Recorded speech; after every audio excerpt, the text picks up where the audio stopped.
जय हिंद। आप सभी को कैसे हैं? उम्मीद करता हूं दोस्तों आप सब अच्छे होंगे, शानदार होंगे। आज की इस वीडियो में हम आपके सभी सवालों का जवाब देंगे। वैसे तो देखिए दोस्तों, जो मैं आज आपके सवालों का जवाब दूंगा वैसे हर वीडियो में बता चुका हूं, लेकिन आप जो है वीडियो को पूरा आवाज करते नहीं, इसलिए आपको पता नहीं चलता है। फिर भी चलिए आज मैं आप लोग को सारे सवालों का जवाब देता हूं। देखिए, सबसे पहला पॉइंट आपको मैं बता देता हूं, ध्यान से सुनिएगा बातों को। आपका एग्जाम नज़दीक आ गया है, एग्जाम नज़दीक आ गया है मित्र, तो तमाम तरह की बातें आएंगी सामने, ठीक है ना। तो खास तौर से पॉइंट तो आप ध्यान से सुनिए और अनर्गल बातों पे, बेकार की बातों पे आप ध्यान मत दो, ठीक है। तो देखिए, सबसे पहला पॉइंट हम आपको बता रहे हैं, यहाँ पे लिखे हैं कंपटीशन ऑब्लिक अटेंडेंस। बहुत से अभ्यर्थियों का कहना है, कमेंट में बताए हैं कि नहीं सर मुझे डर लग रहा है, क्या करे, कंपटीशन बहुत तगड़ा है, अटेंडेंस बहुत ज़्यादा है। तो मित्र मैं बता दे रहा हूँ, देखिए पहले नंबर तो मैं आपको बता दूं अटेंडेंस को लेकर। तो अटेंडेंस तो आप जान लीजिए कि होम डिस्ट्रिक्ट मिला है, बहुत से ज़्यादा स्टूडेंटों को जो है होम डिस्ट्रिक्ट मिला है, तो भाई अटेंडेंस तो रहेगी, ये तो फिक्स है कि अटेंडेंस रहेगी। अटेंडेंस बहुत ज़्यादा रहेगी। अगर दूर दूर सेंटर जाता है तो अटेंडेंस थोड़ी सी कम रहती है, लेकिन इसमें जो है मान के चलो कि 90% 95% तक अटेंडेंस हो सकती है, ठीक है। तो अटेंडेंस तो आप साइड कर दो, उसके बारे में सोचो ना, है वो तो रहेगी, इसमें कोई डाउट नहीं है। और रही कंपटीशन की बात मेरे दोस्त, तो कंपटीशन देखिए जहाँ पे है वहीं पे है। अगर आप क्या सोचते हो कि अगर मान लो कि अटेंडेंस जो है इस समय 90% है, अगर यहीं अटेंडेंस आपका 60% हो जाएगा तो कंपटीशन डाउन हो जाएगा? ऐसा नहीं। अगर आप ऐसा सोच रहे तो ये बिल्कुल गलत है, अपने दिमाग से हटा दीजिए। मैं रियली बता रहा हूँ आपको, कंपटीशन मित्र अगर 50 लाख फॉर्म डाला गया है तो कंपटीशन आपका मान के चलो कि 5 से 7 लाख या 8 लाख के बीच में है कंपटीशन। तो आप अपने आप को कितना प्रिपेयर किए हो इस एग्ज़ाम को लेकर, वो मायने रखता है, ना कि कितने बच्चे बैठते हैं एग्ज़ाम में, ये डजेंट मैटर, ये कोई मायने नहीं रखता है। तो आप अपने दिमाग से ये गलतफहमी हटा दो, ठीक है।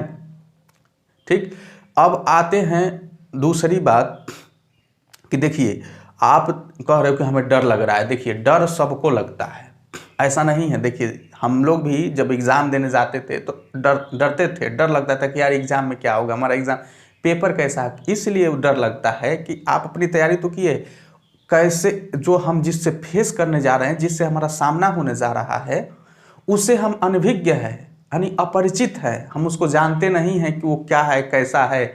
इस वजह से हमको डर लगता है, ठीक है। को भाई को एग्जाम में जो क्वेश्चन आएंगे उसको तो हम जानते नहीं हैं, कहाँ से कैसे क्वेश्चन आए, किस लेवल के क्वेश्चन आएंगे, कहाँ से मैथ के क्वेश्चन किस तरह से पूछेंगे। तो इस वजह से हमको डर लगता है, सबको डर लगता है। डर लगना भी चाहिए यार, डर के आगे, इसीलिए तो कहा गया कि डर के आगे जीत है। जो डरता है वही जीतता भी है, ठीक है। क्योंकि वो पढ़ेगा कि यार, अगर डर लग रहा है तो पढ़ेगा कि यार मेरा तो इतना ही तैयार हुआ है, पता ना कहाँ से क्वेश्चन आ जाए, मेरा सिलेक्शन ना हो, तो वो और पढ़ेगा। डर जितना डरेगा वो और उतना ही पढ़ेगा। तो आप ये समझो, ये मत समझो कि डर रहे हैं तो ये बेकार है, यानी हमारे ये डर रहे आप, ये अच्छी बात है, अच्छी बात है, इसको अच्छी खासियत है। आप इसको पॉजिटिव में ले और अपने दिमाग को इस समय जो है हमेशा पॉजिटिविटी में चेंज करके रखो। थोड़ी सी भी नेगेटिविटी इस समय आप मत लाओ, क्योंकि कोई मतलब नहीं है। अगर आपका कम नंबर भी आएगा या फिर ज़्यादा नंबर आएगा तो आप निगेटिव सोचोगे तो ज़्यादा तो नंबर होगा नहीं। तो इन सब बातों को आप साइड रखें, हमेशा पॉजिटिव रहो और भी केयरफुल रहो और एकदम फुल कॉन्फिडेंस में रहो, और उसी के साथ भी आप एग्ज़ाम दो, ठीक है। ये क्लियर हो गया। देखो, मैं क्लियर करते चला एकदम, बातों को मेरे ध्यान से देनी है और उसी बातों को देखते हुए और फॉलो करते हुए आप एग्ज़ाम दो। जो अभी जो आप निगेटिविटी लेकर जा रहे हो, जो मैं बता रहा हूँ उसको अगर फॉलो करें तो निगेटिविटी आप जो रखे हो उसके अपेक्षा हमारे जो बता रहे हैं उससे 7-8 प्रश्न ज़्यादा ही करोगे, ठीक है। तो आप उन बातों को साइड। अब आते हैं दूसरी बात। दूसरी बात मित्र आपको मैं बता दूं, ठीक है, पैसे वाली बात इस समय बहुत चल रही होगी, ठीक है। आपको सुनने को मिल रहा होगा कि यार ये पैसा यहाँ चल रहा है, ये फलाना ने ढिमकाना ने इतना पैसा दे दिया है, वहाँ व्यवस्था कर लिया। देखिए, ये सब तमाम तरह की बातों को आप जो है आप पढ़ रहे हो, आप एकदम पूरा इग्नोर करते चलो। देखो, एक बता दे रहा हूँ एक बात, ये सब अफवाह है। अफवाह इतना तेज़ी से फैलता है, अफवाह इतना तेज़ी से फैलता है जैसे हवा और पानी फैलता है, ठीक उसी प्रकार अफवाह है। अफवाह को किसी को फोर्स या बल देने की आवश्यकता नहीं है, वो ऐसा अफवाह है कि ऑटोमेटिक जो है वो बहुत तेज़ी से फैलता जाता है कुछ ही समय में वो बहुत क्षेत्रफल को कवर करता है अफवाह। जब आप एक आता है ग्रेजुएशन में जिसको सैन्य विज्ञान पढ़ते हैं, मिलिट्री साइंस बोलते हैं, उसमें अफवाह के बारे में डिटेल्स दिया है। अगर उसमें अफवाह के बारे में पढ़ोगे तो अफवाह कैसे कार्य करता है, अफवाह के लिए क्या क्या ज़रूरतें होती हैं, ठीक है। ये तरह से कहने का मतलब है कि अफवाह को कुछ की ज़रूरत नहीं, बस एक कह दो, दूसरे से दूसरा जो है तीसरे से कहेगा थोड़ा बढ़ा के, तीसरा जो है चौथे से कहेगा थोड़ा उसमें बढ़ा के, जोड़ के, ऐसे जोड़ जोड़ के वो बात जो है और लंबी होती जाएगी और वो फैलती जाएगी। तो इन बातों को आप मत ध्यान दो, आप अपने को पढ़ाई को देखो, अपने शक्ति को देखो और उसी शक्ति से आप एग्ज़ाम दो। मित्र, मैं दावा करता हूँ 100% आपका एग्ज़ाम निकलेगा। अपनी शक्ति का प्रदर्शन करो, वहाँ पे शक्ति दिखाओ, देखो एग्ज़ाम कैसे नहीं निकलेगा, ठीक है। 41,520 और 49,568 वाली जो वैकेंसी आप देखे हैं, तो 41,520 वाली तो विदाउट नॉर्मलाइजेशन का 106 प्रश्न पे ओबीसी का सिलेक्शन हुआ है। अब आप सोच सकते हो कि पैसे वाली कहाँ बात सही, और 49,568 वाली तो पूछो ही मत। 72 पे ओबीसी का, 72 प्रश्न पे ओबीसी का सिलेक्शन हुआ, 77 पे जनरल का सिलेक्शन हुआ। अब आप सोच सकते हो कि पैसे, अगर पैसे चलता मित्र तो मेरिट इतनी नहीं जाती, बहुत ज़्यादा हाई चली जाती है। तो आप इन बातों को सब खंडन करते हुए आप केवल एग्ज़ाम पे फोकस करो और एग्ज़ाम देके आओ। अब देखो मित्र, तीसरा पॉइंट देखो, ध्यान से सुनते रहना। तीसरा पॉइंट इसमें ये है, देखिए आप लोग क्वेश्चन किए हैं, ठीक है, कि सर बुकलेट या क्वेश्चन पेपर मिलता है या जमा हो जाता है। तो देखिए मैं ये बता चुका हूँ, लेकिन फिर भी मैं बता रहा हूँ, बुक जो आपका क्वेश्चन पेपर है वो आपको मिलेगा, ठीक है, घर लाने को मिलेगा और आप उसे लाओगे तो आप चेक कर सकते हो कि हमारा कितना सही है कितना गलत है, इस वजह से आपको मिलेगा। और उसके बाद OMR शीट की एक प्रति कार्बन कापी भी आपको मिलेगी। OMR शीट की 3 प्रतियाँ होती है, एक ओरिजिनल और 2 कार्बन कापी। तो एक ओरिजिनल और एक कार्बन कापी वो ले लेंगे, आपको एक कार्बन कापी वहाँ पे आपको दे देंगे। तो ये एकदम क्लियर करते चलिए, ठीक ना। क्वेश्चन पेपर भी आपको मिलेगा और OMR शीट की कार्बन कापी भी एक मिलेगी, ठीक है।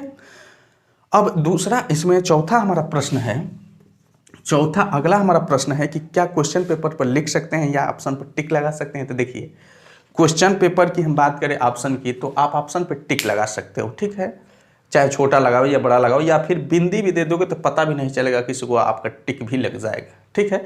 तो आप प्रयास करना कि बिंदी ही लगा दो। खैर अगर बड़ा भी टिक करते हो तो कोई दिक्कत नहीं आएगी उससे। और दूसरी बात, क्योंकि क्वेश्चन पेपर आपको ही घर लेके आना है, और दूसरी बात की आप क्वेश्चन पेपर पर रफ भी कर सकते हो। वैसे तो पहले तो पीछे ही दिया रहता है रफ कार्य करने के लिए, लेकिन जहाँ क्वेश्चन है वहाँ भी आप क्वेश्चन सॉल्व कर सकते हो, कोई दिक्कत नहीं आएगी, ठीक है ना। लेकिन प्रयास करना कि क्वेश्चन के पीछे जो रफ कार्य हेतु दिया रहता है उस पर करना, अगर वो फुल हो जाए तब जाकर क्वेश्चन के बगल में ही कर सकते हो, कोई दिक्कत नहीं आएगी, ठीक है। ये क्लियर हो गया, आप क्लियर करते चलिए। अब देखिए सबसे अहम इंपॉर्टेंट सभी स्टूडेंटों का, सर एक से देखिए कोई स्टूडेंट पूछे हैं 150 क्वेश्चन करने पर भी नॉर्मलाइजेशन मिलेगा क्या, ठीक है। और दूसरा है जिनको नॉर्मलाइजेशन नहीं मिलता है उनके अपने नंबर तो नहीं कट जाते हैं। तो देखिए मित्र, हम पहले बात हैं कि आपको नॉर्मलाइजेशन मान लीजिए नहीं मिलता है तो क्या नंबर कट जाता है। देखिए तो हमको नॉर्मलाइजेशन 1 नंबर भी नहीं मिला था, लेकिन हमारा 1 नंबर भी माइनस नहीं हुआ था। आपको बता दे रहा हूँ, मैं साक्षात आपके सामने उपस्थित हूँ, मुझे 1 नंबर भी नॉर्मलाइजेशन नहीं मिला था और ना ही 1 नंबर मेरा माइनस हुआ था, यानी मेरा जितना था उतने मिला था। ये क्लियर हो गया।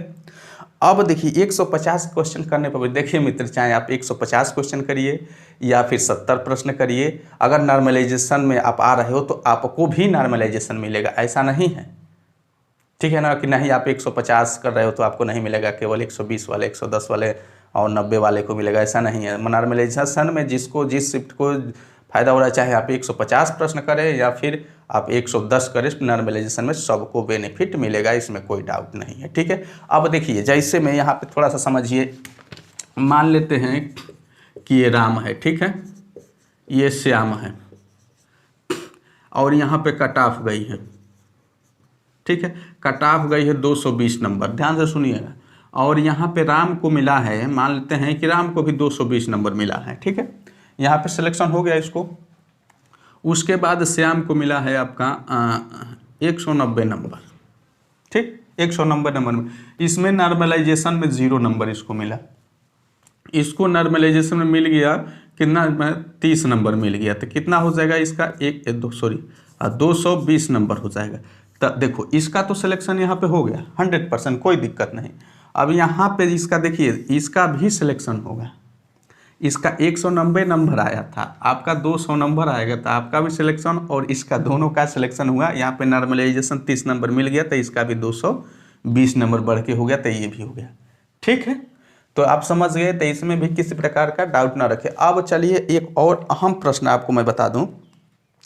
सर देखिए, ये वास्तव में ये प्रश्न जो है सही है, हमको भी अच्छा लगा प्रश्न किए। तो नॉर्मलाइजेशन का नंबर कब देखने को मिलेगा, फिजिकल में या फाइनल में? तो देखिए मित्र, आपको बता दें, जब भी आप फिजिकल के लिए जाओगे, पहले तो आप एग्ज़ाम दिए, ठीक है ना, एग्ज़ाम देने के बाद आपका फिजिकल के लिए रिजल्ट तैयार होगा। ठीक है, फिजिकल के लिए आपका रिजल्ट तैयार होगा, फिजिकल के लिए, फाइनल नहीं, फिजिकल के लिए जब रिजल्ट तैयार होगा तो आपका रिजल्ट यहाँ पे तैयार हो रहा है फिजिकल के लिए, तो आपका नॉर्मलाइज्ड करके ही जो है फिजिकल का रिजल्ट तैयार किया जाएगा। यानी आपका फिजिकल के लिए जब कॉल लेटर आएगा, रिजल्ट आएगा, तो आपका नंबर बढ़ गया होगा, इसमें कोई डाउट नहीं है, आपका नंबर बढ़ गया।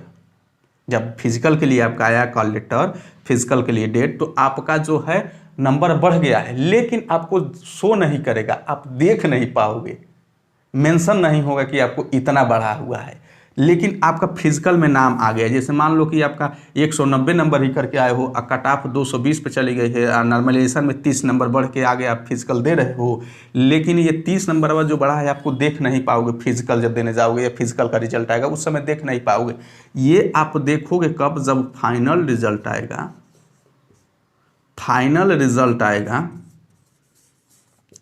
फाइनल रिजल्ट आएगा तब जाके आपका नंबर शो करेगा। ठीक है, तो वो भी कैसे पता चलेगा? आपका 190 नंबर मिला, आप क्वेश्चन पेपर आएगा लेके आएंगे घर पे, तो मिला लेंगे कि हमारा 190 नंबर आ रहा है, कितना आ रहा है। तो मान लेते हैं कि 190 नंबर आया और कट ऑफ गई है 220 नंबर, तो आपका अगर यहाँ पे सिलेक्शन हुआ तो पता चल जाएगा कि आपका कितना जो है नंबर बढ़ा है। और दूसरी बात कि आपका जब रिजल्ट आएगा, रिजल्ट में नाम रहेगा, तो वहाँ भी आपका अंक शो करेगा कि आपको इतना मिला है टोटल नंबर। ठीक है, रिजल्ट के आगे आपका भी नाम रहेगा कि आपको इतना नंबर मिला है। ठीक है, इसमें कोई डाउट नहीं, ये भी आपका क्लियर हो गया, तो इसमें किसी तरह का संदेह नहीं है। बहुत ही अच्छा प्रश्न किया था, हमको भी अच्छा लगा, इसीलिए हम सोचे कि तुरंत इस पर वीडियो बना के सभी को बता दे, समझा दे। ठीक है दोस्तों, तो ये रहा है, अब किसी प्रकार का डाउट ना रखिए, और एग्ज़ाम जो है बहुत पूरी स्थिरता के साथ दीजिए, एडमिट कार्ड भी डाउनलोड कर लीजिए। ठीक है, और जाके एग्ज़ाम बढ़िया से दीजिए और किसी अफवाह पे ध्यान ना रखिए। ठीक है दोस्तों, तो हमको भी इतना समझाने के लिए एक लाइक दे दीजिए, और वीडियो को तो आप शेयर करना ही ना भूलें, और चैनल पे नए हैं तो सब्सक्राइब करके बेल बटन प्रेस कर दीजिए। ठीक है, चलिए मिलते हैं अगले वीडियो में।